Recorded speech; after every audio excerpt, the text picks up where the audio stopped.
Et bonjour tout le monde, voilà, c'est la 18e vidéo, je vais vous parler aujourd'hui de comment progresser en rédaction web. Si ça vous intéresse, vous mettez un pouce, un like, parce que si vous mettez un like, eh ben, les algorithmes comprennent qu'il faut diffuser ma vidéo et vous m'aidez vraiment, j'apprécie, je regarde les noms, je vous bénis tous les soirs avant de dormir. Donc si vous voulez une bénédiction de David, mettez un like, je regarderai tous les noms et je ne bénirai que ces gens-là. Je sais pas, j'invente des trucs, j'espère que ça parlera à certains. Mettez des likes, s'il vous plaît. Allez, on y attaque, c'est parti, on attaque, progresser en rédaction web, astuces et conseils, tel était le thème que j'avais trouvé il y a 3 ans dans mon premier défi 30 vidéos 30 jours, que je refais aujourd'hui grâce à la joie du confinement et du temps disponible, qu'en fait j'ai pas, mais c'est pas grave, ça me fait plaisir. Donc, on est parti, allez. Alors, en premier lieu, vous voulez progresser en rédaction web, et je trouve ça très très bien. Moi-même, personnellement, je progresse régulièrement en rédaction web, mais je voudrais savoir, vous progressez dans quelle direction? Vous voulez devenir quoi? Vous voulez être quel type de rédacteur? Parce que bon, pour être clair, vous pouvez progresser, c'est pas un souci, mais vous progressez du côté du marketing, du côté de la communication, du côté du SEO, du côté de la stylisation, du côté de la science, du côté de la mode, de la tendance. Quel domaine vous progressez? Il y a plein de domaines différents. Donc d'abord, mettons, allez, on va faire du générique, mais n'attendez pas déjà qu'il y ait une seule voix de rédacteur web, c'est pas le cas. Donc, vous voulez progresser, très bien. La première chose à faire, et c'est très important de le faire avec toute honnêteté, c'est de faire un bilan de vos savoir-faire. Qu'est-ce que vous savez faire, qu'est-ce que vous ne savez pas faire? Donc, commencez par faire des recherches sur ce qu'il faudrait que vous sachiez. Alors, je vous donne un petit raccourci, parce que je suis sympa, je le mets juste en dessous, il s'agit du programme pédagogique de la MFM.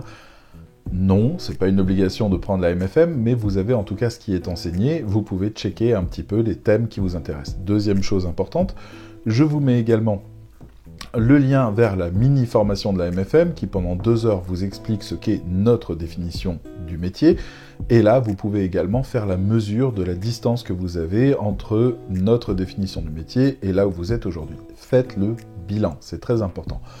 Deuxième chose, vous devez également définir les clients que vous avez eus jusque-là. Est-ce que ce sont des clients qui payent toujours peu, qui donnent des consignes extrêmement précises, desquelles on ne peut pas s'échapper, aucune variation possible, bref, vous met en position d'exécutant, auquel cas vous allez progresser, mais pas tant que ça, avec eux, ou est-ce que vous avez des clients avec qui vous discutez, ou qui vous disent choisissez le thème, écrivez sur ce que vous voulez, etc., qui vous laissent déjà un peu plus de marge de manœuvre. Est-ce que c'est des clients qui payent bien, ou des clients qui payent pas bien? Voilà, toutes ces choses-là ont une importance, non pas seulement pour une raison financière, mais aussi pour l'importance qu'ils vous accordent. Donc si vous devez progresser dans une direction, essayez de viser, par exemple, le fait qu'on vous reconnaisse davantage. Vous avez également à mesurer le revenu mensuel que vous avez eu durant l'année dernière. J'imagine que si vous progressez, c'est que vous êtes déjà en marche depuis un certain temps. Est-ce qu'il était suffisant?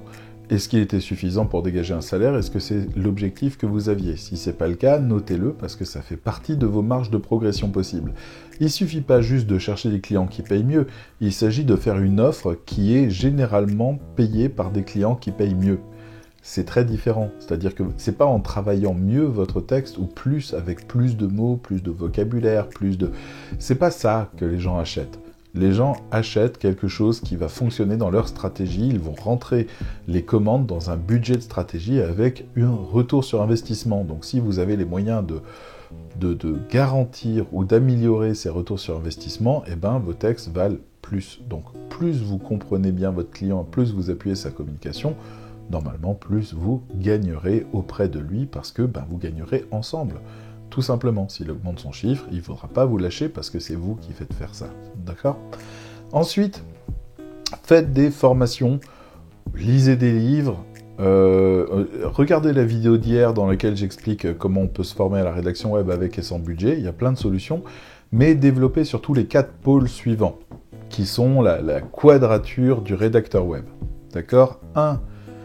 La vitesse de production. Comment écrire des bons textes plus vite? Comment gagner du temps sur la documentation? Comment identifier les sources les plus porteuses rapidement? Comment écrire vos textes de manière efficace, comment faire un plan immédiatement utilisable. Bref, comment travailler plus vite. Ça, c'est un levier très important. Deuxième chose, la qualité de votre communication. Est-ce que votre texte fonctionnera bien sur la cible donnée? Est-ce que vous faites bien tout le travail pour identifier la cible donnée? Très important aussi, parce que ça fait des textes de meilleure qualité qu'on paye plus cher. Plus cher parce qu'ils fonctionnent. Ils ont la mission de fonctionner et ils savent fonctionner. Ensuite, travailler les techniques d'attraction, c'est-à-dire le SEO et le marketing. Marketing, c'est on vous montre un texte, vous cliquez dessus. SEO, c'est vous mettez le texte en ligne et un mois après, on clique dessus. Voilà, c'est deux techniques d'attraction, il faut pouvoir les maîtriser. Ou en tout cas les améliorer sans cesse et trouver des nouveaux leviers et travailler tout un raisonnement sur ces choses-là. Et enfin, dernier cas, et bien entendu, on ne travaille pas assez ça. Les rédacteurs web pensent toujours que c'est inné chez les uns et chez les autres, et que surtout pas chez eux. La prospection. La prospection, c'est un travail de fond. Prospection outbound, prospection inbound. Vous vous démerdez, mais en tout cas, vous vous améliorez dans ces domaines, vous développez un savoir-faire de la thune. Je suis désolé de vous le dire, votre principal problème, c'est que vous travaillez seul, c'est-à-dire que vous êtes à la fois le créatif, l'exécutant, l'entrepreneur et le commercial. Il va falloir se démerder pour assurer à tous les postes.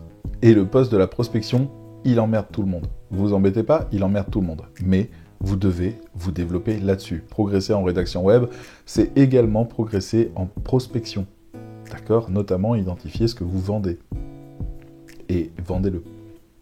Ensuite, la meilleure méthode pour progresser de manière générale, c'est d'expérimenter et de varier les missions.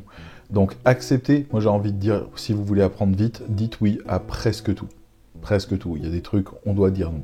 Mais dites oui à presque tout, surtout avec des sujets chauds.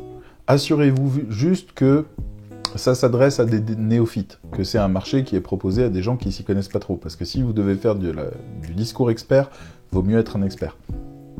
C'est un peu plus... Voilà, sinon vous allez vraiment... Ça va vraiment être une galère pour vous. Donc voilà, expérimentez, variez les missions, dites oui à presque tout et entraînez-vous en travaillant tout le temps. Chaque mission que vous faites est une grande source d'apprentissage. Développez votre apprentissage de cette manière-là. Voilà, je vais essayer de faire court. Je vous ai déjà dit que je voulais des likes? Allez, qu'est-ce que ça vous coûte? Quoi? On va vous juger pour ça? Il y a des gens qui vont venir vous dire « Hey, t'as vu, t'as liké David ?» Non. Allez, je veux dire, c'est presque une source de fierté. Je veux dire, si je deviens une star, dans 10 ans, vous direz « Tu sais quoi? Moi, je l'ai liké quasiment toutes ces vidéos. » Allez, soyons fous, toutes ces vidéos. Voilà, ça sera merveilleux. Vous serez reconnu. Vous pouvez même faire des imprimes écran de vos likes pour les garder en souvenir, pour en parler plus tard à vos enfants. C'est un moment historique. Likez. Je vais pas vous lâcher avec ça.